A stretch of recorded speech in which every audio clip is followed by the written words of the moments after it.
Good morning, everyone. It is truly a pleasure to be here today. Amanda, watching you play your violin with finesse as you delivered the most beautiful musical rendition of our national anthem was truly a pleasure. And I want to say she is truly gifted. Let's give her another round of applause.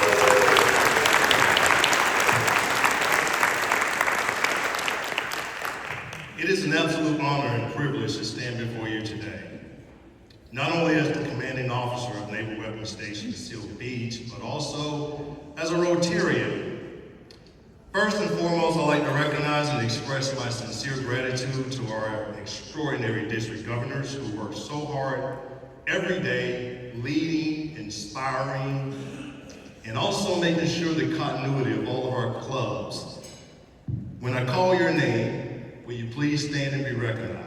Governor Gilden Washeer from District 5300. Frank Livingston from District 5320. Myron McLean from District 5330. And my very own governor, Mr. Luis Carranza from District 5320. Thank you for your leadership. Let's give our esteemed governors another round of applause.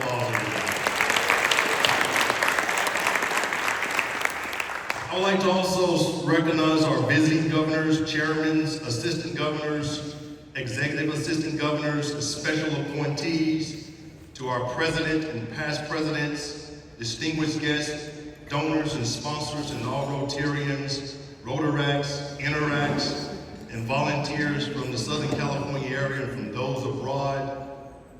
You are truly making a difference, and I really want to say thank you for your service and everything that you do. And to all of our visitors here today, welcome to the Rotary 2026 Multi-District Conference. Let's give everybody a round of applause.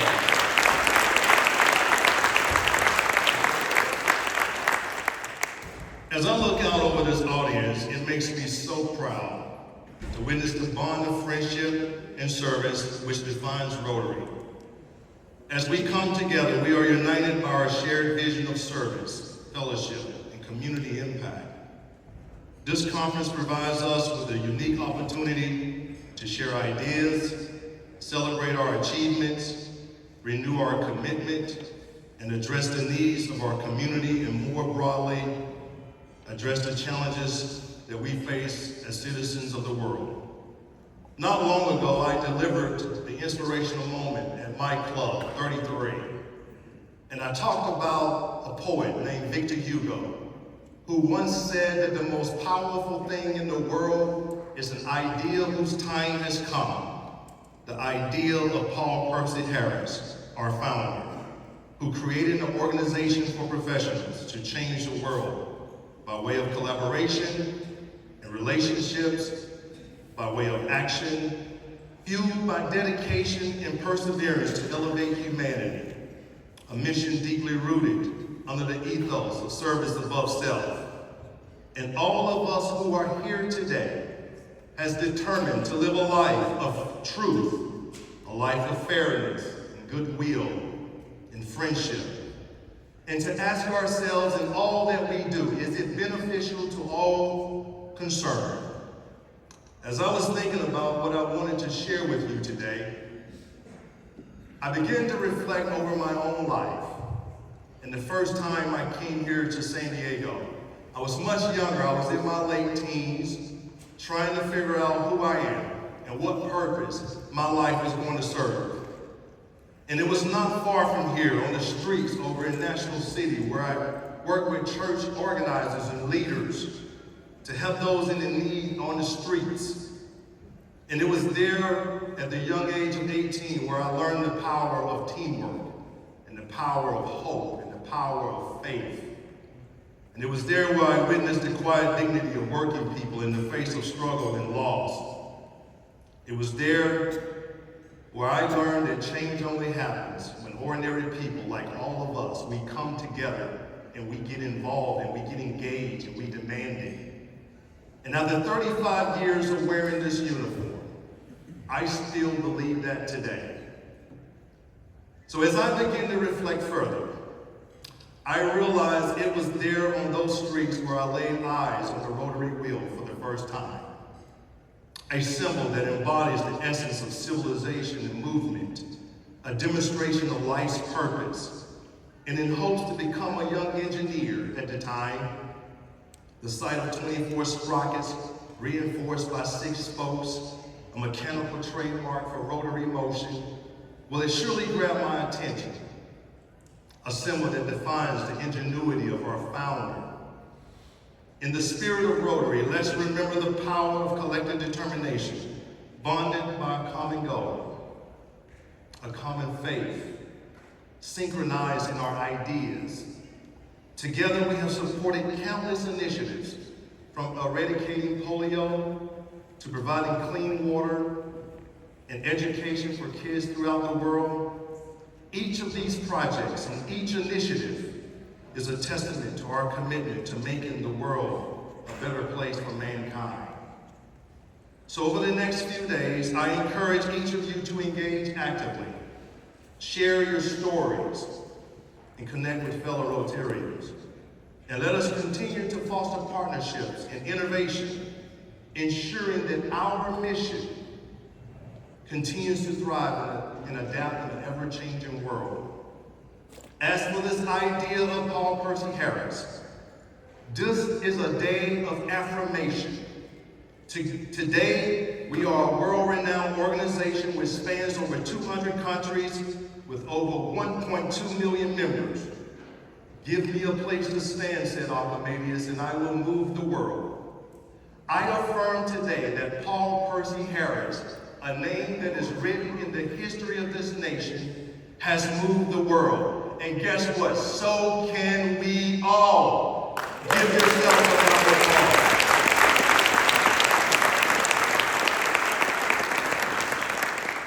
I know that few will have the greatness to mend history itself, but each of us can work to change a small portion of events.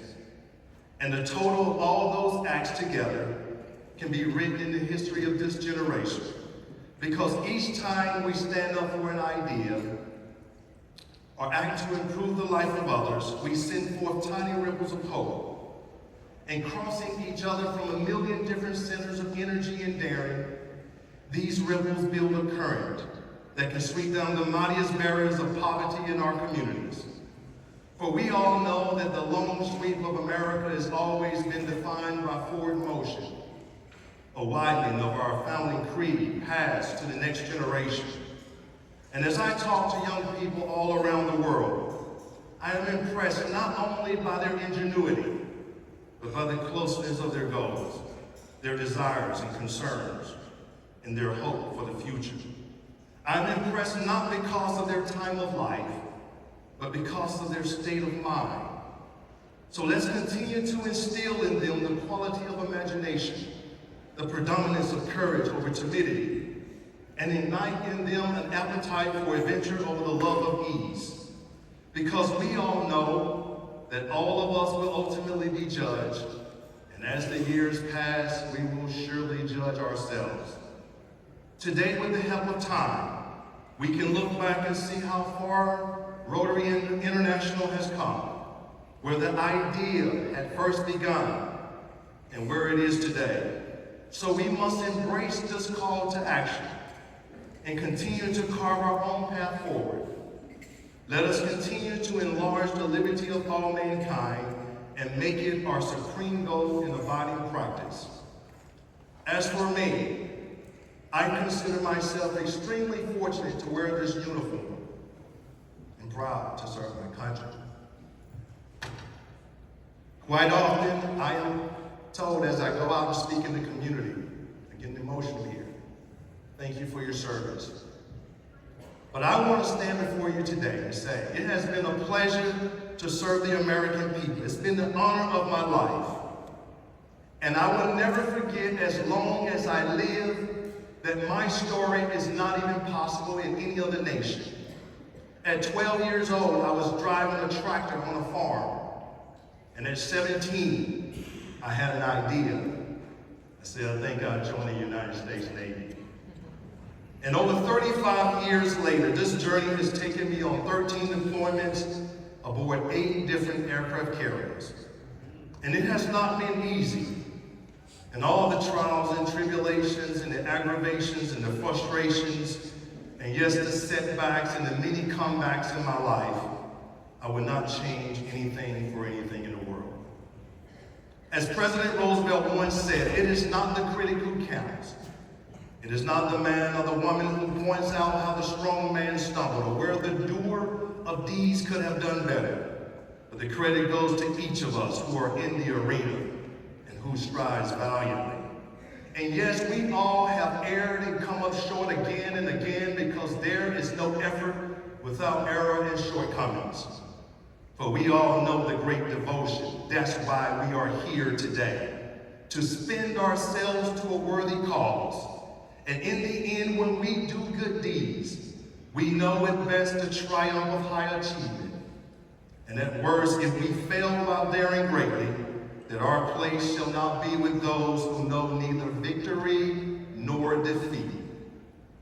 You see, last week, while volunteering at this National Cemetery in Point Loma, I was reminded of something profound. As I looked out over the horizon, the symmetry of headstones across the peninsula, with Old Glory waving in the background, renewed the spirit of service within me. And so I would like to share with you something personal, what has kept me going all of these years. For there have been many times in my life where the challenges have seemed so difficult I could not surmount them. But I always go back to the words of our late President Ronald Reagan. And in this dispensation in time, as the nation approaches 250 years old, I would like to remind you of something profound. I would like to share with you the words of Ronald Reagan. During his inaugural address, he spoke some words that day that I believe that some of his words reach cosmic proportions. And so I think it is fitting in this time and in this moment what we all strive to do, so I shall paraphrase his words. If we look to the answer as for why for so many years that we have achieved so much and have prospered as no other nation on earth, it is because here in this land, we have unleashed the energy and the individual genius of mankind to a greater extent than has ever been done before. The freedom and the dignity of the individual has been more available and assured right here than any other place on earth. But the price for this freedom at times are high, but we have never been unwilling to pay that price. And for those that say we live in a time where there are no heroes, well, they just don't know where to look. The sloping hills of Arlington National Cemetery and those all around the world with their rows upon rows of simple white markers bearing crosses or either stars of David, they add up to only a tiny fraction of the price that has been paid for our freedom. And each one of these markers is a monument to the kind of hero that I'm speaking of. Their lives ended in places called Belleau Wood, the Argonne Forest, Salerno, Omaha Beach, and halfway around the world on Guadalcanal and Tarawa, Pork Chop Hill and the Chosin Reservoir. And yes, in 100 rice paddies and jungles in a place called Vietnam. And the hundreds and thousands of sailors who rest on the bottom of the ocean, from the Battle of Midway, the Battle of Coral Sea. And I gotta tell you, and right now in modern day times, the fight against terrorism all around the world. Each one of these markers, I'm gonna tell you, there is one man under one marker, Martin Treptow, who quit his job in a small town barbershop in 1917 to go to France with the famed Rainbow Division. And while there on the Western Front, he was killed. He was trying to deliver a message between battalions under heavy artillery fire.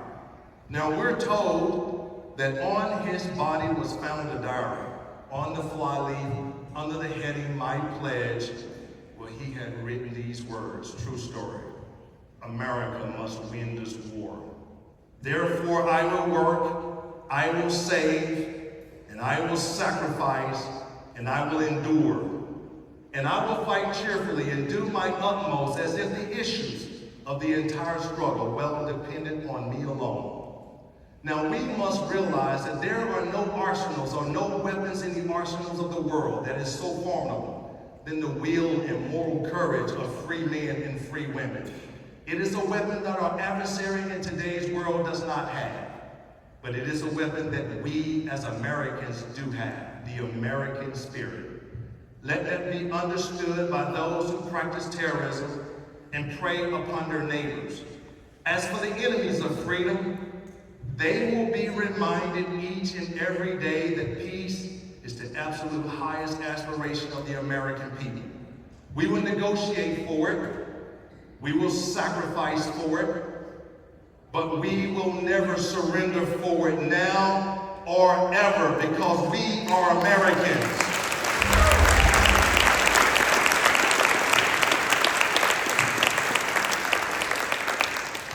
So as we embark on this conference, let us be inspired by the possibilities that lie ahead.